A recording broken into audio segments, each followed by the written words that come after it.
Broadcasting live, KSLA News 12 starts now. Look at tornado! Yes, and that is a large tornado caught on camera earlier tonight that caused damage in multiple areas of the New Orleans metro. And we've just learned at least one person was killed. The lower 9th Ward, Araby, and Chalmette all taking a direct hit. Power remains out in many parts of that area. These nighttime tornadoes, absolutely the worst kind to deal with. Not being able to see it and perhaps only getting a warning by tornado siren or on a weather app. We're going to take you live to coverage there in New Orleans in just moments. Our sister station with crews all across the New Orleans metro. That's headed your way in just 60 seconds.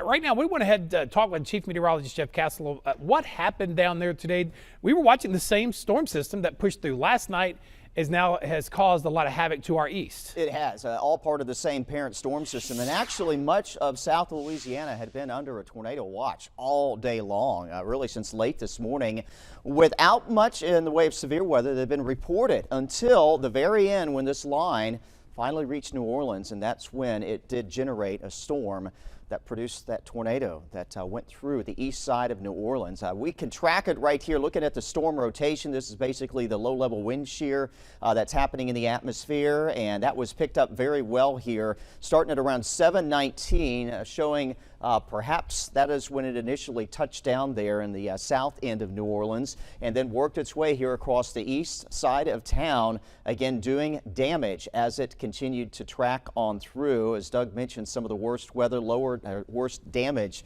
lower 9th Ward, Araby, and off to the Chalmette area before lifting, it appears, as it moved off to the north. But definitely not something that you want to see, particularly at night. And just a reminder that, again, even though there were storms in South Louisiana for much of the morning and into the afternoon hours, but little in the way of severe weather, it only takes one storm to have an impact, and unfortunately hitting a populated area there on the east side of New Orleans. Around here, we are done with any active weather, so I know I had folks asking me last night, can I go to bed? Is it over with for us? No concerns about anything active moving through here. Tomorrow morning, the story will be a chilly start in the 40s, but you know how to take care of that. Put a jacket on, right? You'll be warm enough out the door with that. Sunglasses, need those. Umbrellas, you will not. I'll be back in a few moments. Let you know when this quiet weather will come to an end. Plus, I'll have a recap of the tornado activity here in the Arklatex from last night. New information for you coming up in your first alert forecast.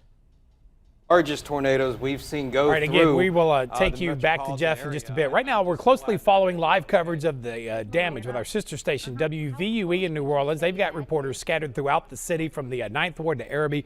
Let's listen in right now to their ongoing coverage. Street over because it looked so close. And I was glad that it seemed that it was passing like right on the street. So at the moment I was thinking like, oh my God, thank God it didn't cause any damage. But then my husband went to look around in the streets behind us, and about 3 streets from now, the houses are completely destroyed. Do you have any friends or relatives in Araby, you know, that have sustained damage? Have you heard from any of your neighbors? No, I just moved into the neighborhood, and I do not have any friends or relatives around the area. But, I mean, I'm just glad that we are fine. I would imagine right now you are thankful that didn't come your way. Yeah, because our house just flooded from Hurricane Ida in La Place. And we moved over here, you know, trying to look for a safer space. And now we have, you know, the tornado happening right behind our house. Oh, dear. Oh, goodness. Oh, my gosh. So you escaped La Place and the floods in Ida, and then you give us this incredible video, as David says, to be this close, to hear that sound. Yeah, it was really, really loud. And then when the lighting was happening, like I could see so many colors, like it was yellow, it was blue, and then it was a little bit of purple too. And then on the third time that we saw the lightning, that's when the light went out. All right, and obviously those were the power flashes with all the utilities. The transformers right. possibly blowing. Yeah. Esmeralda, how long would you say this whole thing lasted? It probably, I mean, from the time that it was right in front of my house, it was about a minute. That passed all the way to the water. Well, again, it's the one thing that I ask people not to do, but you did, and I'm just glad that it turned out okay this time for you. All right, you've been listening to WVUE. Their evening anchors interviewing the lady who videoed that. Look how large that tornado is from right there on her front porch. Correct. Thank God. Just barely missing her home there. And again, you think about Lower Ninth Ward after the hurricane it did what it did, Katrina. We'll be getting power and that neighborhood being totally rebuilt. Now it's been pummeled by this tornado. So again, if you want to continue watching our live coverage, live stream of the WVUE, it's on our app, News 12 Now, and on the app and on Roku. The minute we learn more about damage and injuries, we'll update you right here on air and on the KSLA News 12 mobile app. Now, again, as we pointed out, this is part of that same storm system that unleashed numerous tornadoes across Texas, including at least 3 suspected twisters in East Texas. The one in Upshur County near Gilmer continued on a track that took it to Lake of the Pines in Marion County. That one ended up hitting an RV park, sending some campers rolling into the lake, one with people still inside, but there were no serious injuries. And further north, just over the state line with Oklahoma, a large tornado hit the town of Kingston. Now, this isn't very far from where a 73-year-old was killed in a storm in North Texas. Now, a storm-chasing duo from the CBS station in Oklahoma City was tracking that tornado, pulled up on a number of homes right after that tornado blitzed through a neighborhood. I once worked with these storm chasers, Val and Amy Castor. Here's a look at them live on social media last night as they ran up to the first of several hard-hit homes.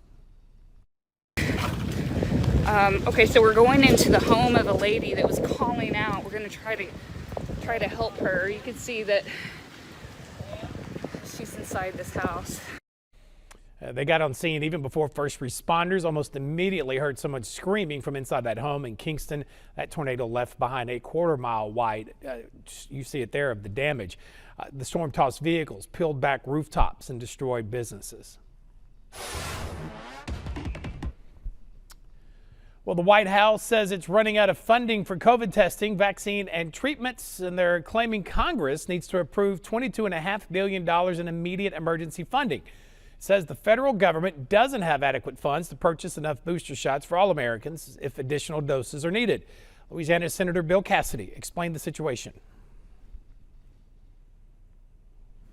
Part of the issue is that we don't know what the administration has done with the billions they've already been given. They've requested more money, and I would be open to it if I know what they've done with the money they've been given. The Omicron variant BA.2 is increasing across the U.S., but is not suspected to become another outbreak, and cases continue to fall.